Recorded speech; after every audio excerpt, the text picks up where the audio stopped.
Hello friends, welcome in Heal Psycholab.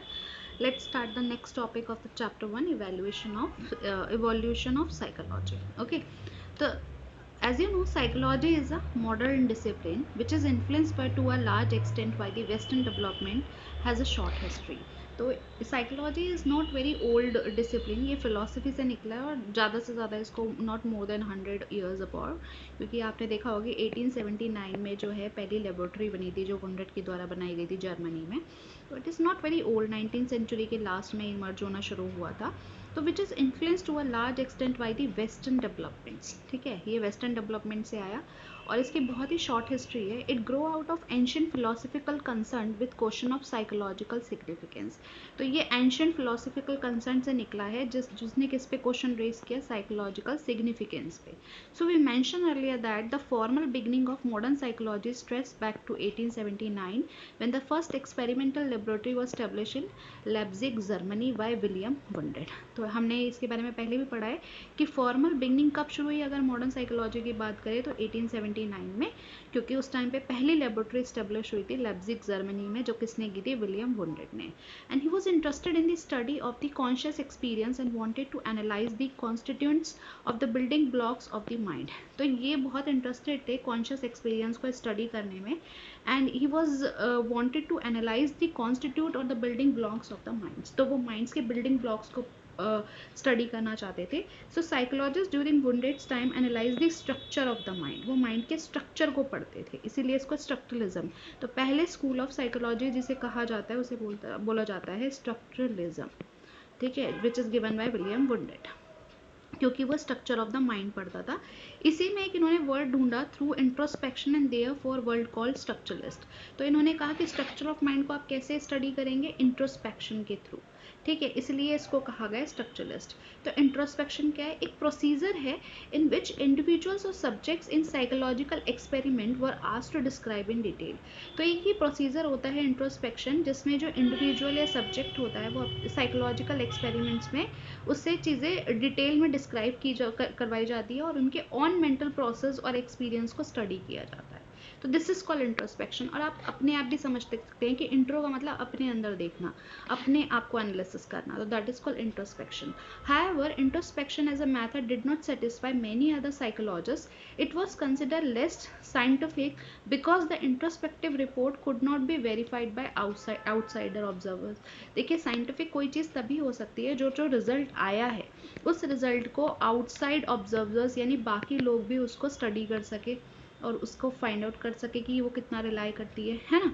तो इस method में प्रॉब्लम ये थी कि एक लेस साइंटिफिक था, क्योंकि इसको इस रिपोर्ट इसकी जो रिपोर्ट्स होती थी उसे आउटसाइड ऑब्जर्वर्स वेरीफाई नहीं कर पाते थे, जिसकी वजह से एक न्यू पर्सपेक्टिव डेवलप हुआ और उसे कहा गया functionalist.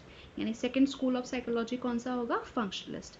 So an American psychologist William James, तो ये जो फंक्शनलिज्म है इसे दिया गया है विलियम जेम्स ने. तो याद रखिएगा, first is structuralism given by William Wundt and now we are starting the second one which is functionalist which is given by the William James. तो ये विलियम जेम्स के थ्रू दिया गया. An American psychologist, William James, who set up a psychological laboratory in Cambridge and Massachusetts soon after the setting up the Leipzig laboratory. तो यहाँ पे इन्होंने क्या कहते हैं, जर्मनी में इन्होंने किया, यूरोपियन कंट्रीज़ में, और अमेरिका में विलियम जेम्स ने किया, कैम्ब्रिज यूनिवर्सिटी में इन्होंने इस्टेब्लिश की तुरंत इसके बाद. तो जो इनकी अप्रोच थी to study the human mind, William James believe that instead of focusing on the structure of the mind, psychology should instead study what the mind does and how behavior function in making people deal with their environment. तो William James ने कहा rather than कि हम structure of mind को पढ़े, क्यों ना हम ये पढ़े कि हम माइंड काम कैसे करता है या हमारे जो बिहेवियर होते हैं वो फंक्शंस कैसे करते हैं हमारे एनवायरनमेंट को डील करने में, है ना. So for example, functionalist focus on how behaviour enable people to satisfy their need. तो फंक्शनलिस्ट जो होते हैं वो फोकस करते हैं कि बिहेवियर कैसे इनेबल करता है उनकी नीड्स को सेटिस्फाई करने में. Okay, so for example, functionalists focus on how behavior enable people to satisfy their need. According to William James, consciousness is an outgoing ongoing stream of mental process interacting with the environment formed the core of psychology. तो functionalist जो होते हैं वो किस पे focus करते हैं कि कैसे बिहेवियर इनेबल करता है सेटिस्फाई देयर नीड्स, है ना. एंड विलियम जेम्स का कहना था जो कॉन्शियसनेस होता है वो एक ऑनगोइंग स्ट्रीम होता है मेंटल प्रोसेस का, जो एनवायरनमेंट के साथ इंटरेक्ट करता है, और यही कोर ऑफ साइकोलॉजी है. तो वेरी इन्फ्लुएंशियल एजुकेशनल थिंकर जो जॉन ड्यूई, हमने पीछे भी इनके बारे में पढ़ा था, use functionalism to argue that human being seek to function effectively by adapting to their environment. And Dewey का कहना था कि फंक्शनलिज्म मतलब इन्होंने जो आर्ग्यू यूज किया था कि ह्यूमन जो होता है वो क्या करता है, वो फंक्शन इफेक्टिवली करता है by adapting to their environment. तो actually this is war about कि कैसे एक ह्यूमन बीइंग अपने एनवायरनमेंट के साथ अडेप्ट कर पाता है. That is the send by the due. ठीक है, अब यहाँ पे फंक्शनलिज्म हुआ. So let's go to the, अब ये देखिए, ये दो अप्रोचेज हो गई. पहली हमने पढ़ी structuralism which is given by William wounded who was emphasizing on the structure of mind, and the second school of the psychology we have read about the functionalism which is given by the William James, and it was about how we functions, how we हमारा कैसे जो brain function करता है, वो कैसे सोचता है, हम कैसे बिहेवियर रिस्पॉन्स करते हैं, एनवायरनमेंट के साथ कैसे कूप अप कर पाते हैं. Now in the early 20th century a new perspective called gestalt psychology, एक नया पर्सपेक्टिव आया दैट इज कॉल्ड गेस्टॉल्ट. तो emerge in Germany as a reaction to structuralism of Wundt. तो ये किसके उसमें आया रिएक्शन में, स्ट्रक्चरलिज्म के. It focus on the organization of perceptual experiences. तो ये किसके बेसिस पे था, परसेप्चुअल, क्योंकि गेस्टॉल्स बात ही परसेप्शन की करता है. Instead of looking at the components of the mind, the gestalts argue that when we look at the world our perceptual experience is more than sum of the components of the perception.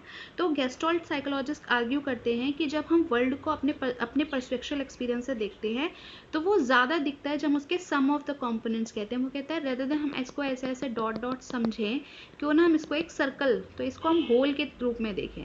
तो that is about the whole perception. तो sum of the components of the perception.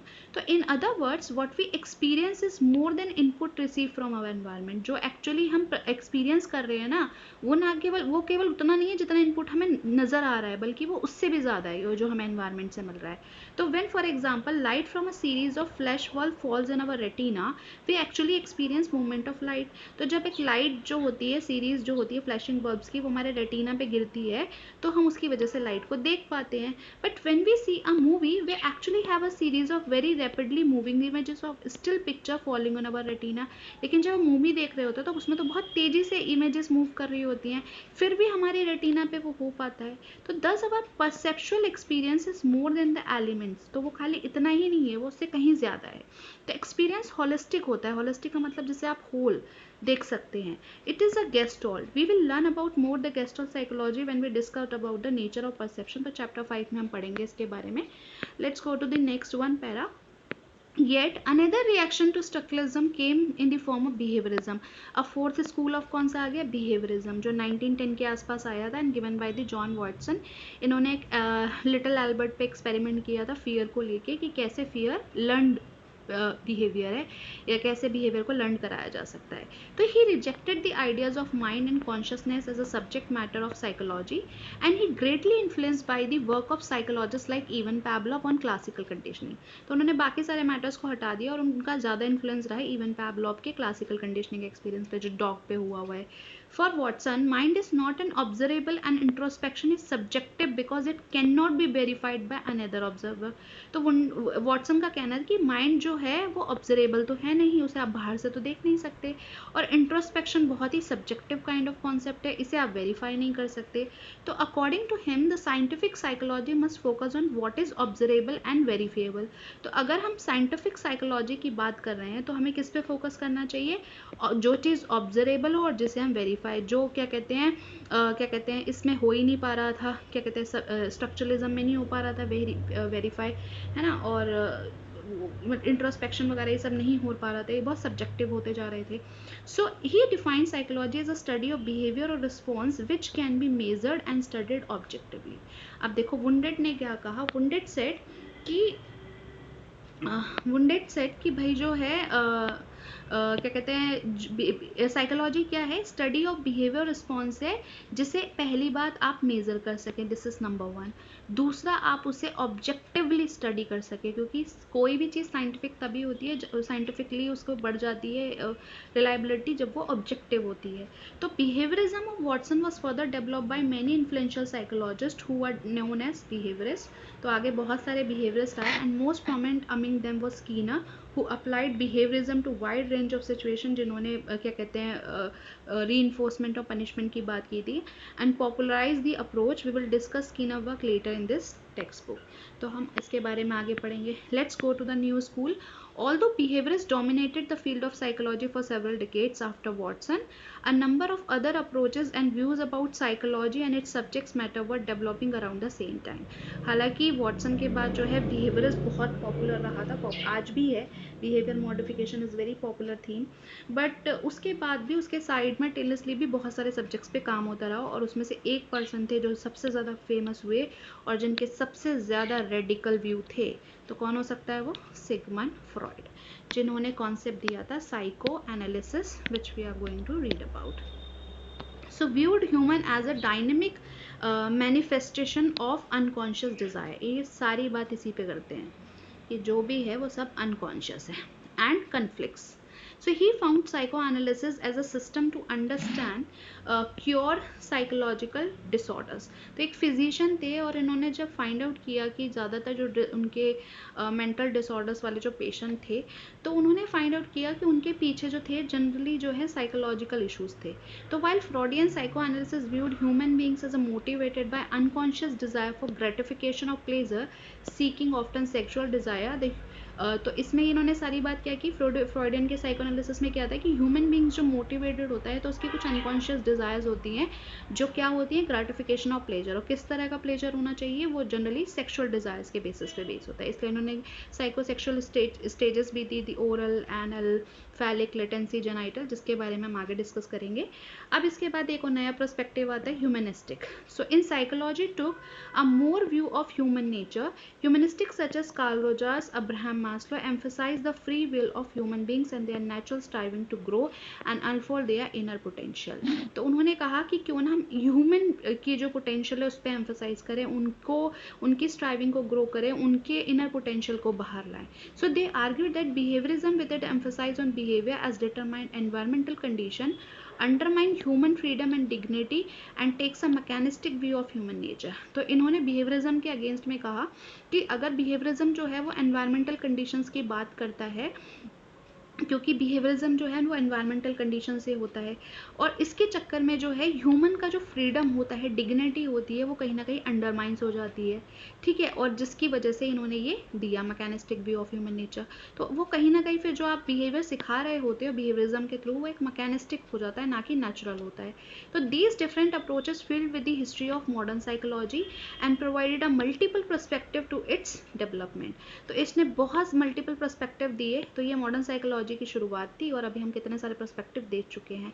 Each of this perspective has its own focus and draw our attention to the complexity of the psychological process. तो we can understand कि psychological process इतना easy नहीं है, सबकी अपनी complexity है और सबके अपने अपने फोकस हैं। They are strength as well as weakness in each approach, है ना, दोनों चीज़ें हैं। Some of this approach have led to further development in the discipline. Aspect of Gestalt's approach and structuralism when combined and led to the development of the cognitive perspective. अब देखिए नया perspective आ गया cognitive. अब what is cognitive, पहले तो इसके बारे में बात करते हैं। तो cognitive का मतलब होता है कि how we know about the world, कैसे हमें दुनिया के बारे में पता चलता है। तो पहले cognition समझते हैं। It is the process of knowing.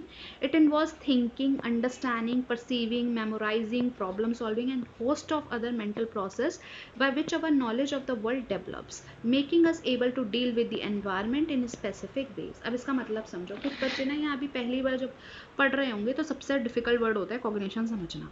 तो I am trying to making you, देखो अभी आप, जब मैं आपको पढ़ा रही हूँ तो आप थिंक कर रहे हो, अंडरस्टैंड कर रहे हो, चीज़ों को परसीव कर रहे हो, मेमोराइज कर रहे हो, प्रॉब्लम सॉल्विंग कर रहे हो, यानी अपनी प्रॉब्लम को सॉल्व कर रहे हो सब्जेक्ट को लर्न करके, और आपकी अदर मेंटल प्रोसेस जो चल रहे हैं आपके दिमाग में, यानी आपके दिमाग में जो भी मेंटल एक्टिविटी हो रही है, that is called cognition.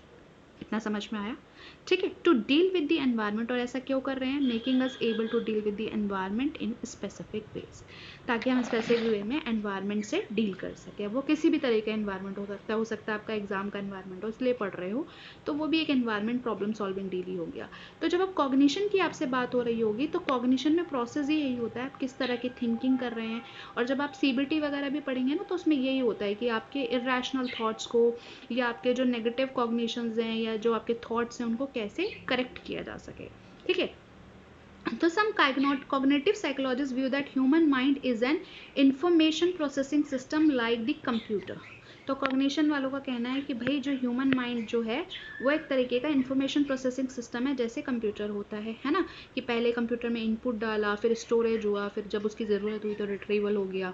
So mind according to this view is like a computer and it receives, process and transform. तो माइंड क्या करता है? रिसीव करता है, प्रोसेस करता है और उसको ट्रांसफॉर्म कर देता है, स्टोर करता है, और फिर जब हमें ज़रूरत होती है तो इन्फॉर्मेशन रिट्रीव हो जाती है। तो मॉडर्न कॉग्निटिव साइकोलॉजी जो होती है वो ह्यूमन बीइंग को actively constructing their mind and through their exploration into the physical and the social world. तो इस स्ट्रक्चर में उसको वो एक्सप्लोर करते हैं, रीड करते हैं। This view is sometimes called is constructivism. अब कुछ यहाँ तक तो खत्म हो गया कॉग्निशन। अब आगे बात कर रहे हैं कि कॉग्निटिव साइकोलॉजी के बाद कि अब बात करें कंस्ट्रक्टिविज्म। तो आजकल के लोग क्या करते हैं कि वो अपने खुद का कंस्ट्रक्ट करते हैं अपने अप्रोच। तो वो कैसे करते हैं? वो अपनी माइंड के थ्रू एक्सप्लोर करते हैं फिजिकल और सोशल वर्ल्ड को, और वो जो व्यू इकट्ठे करते हैं उसे बोलते हैं कंस्ट्रक्ट, यानी एक के बाद एक व्यू। तो पियाजे view of child development which will be discuss later in consider the constructive theory of development of the mind. तो इन्होंने पियाजे ने बात कही थी, तो पियाजे ने दिया ही कॉग्निटिव साइकोलॉजी ऑफ डेवलपमेंट है। तो इसके ऊपर एक बात होगी। Another Russian psychologist Vygotsky went even further to suggest that human mind develops through social and cultural process।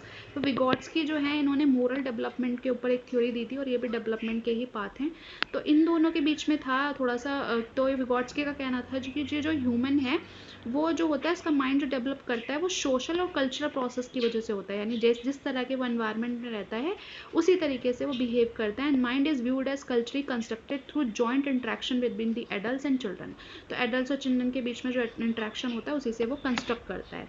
तो इन अदर वर्ड्स वाइल पियाजे children actively construct their own mind, पियाजे के अकॉर्डिंग जो है बच्चे अपना माइंड खुद कंस्ट्रक्ट करते हैं, जबकि विगोट्स्की का कहना है कि mind is a joint culture construction and emerge as a result of interaction between children and adults.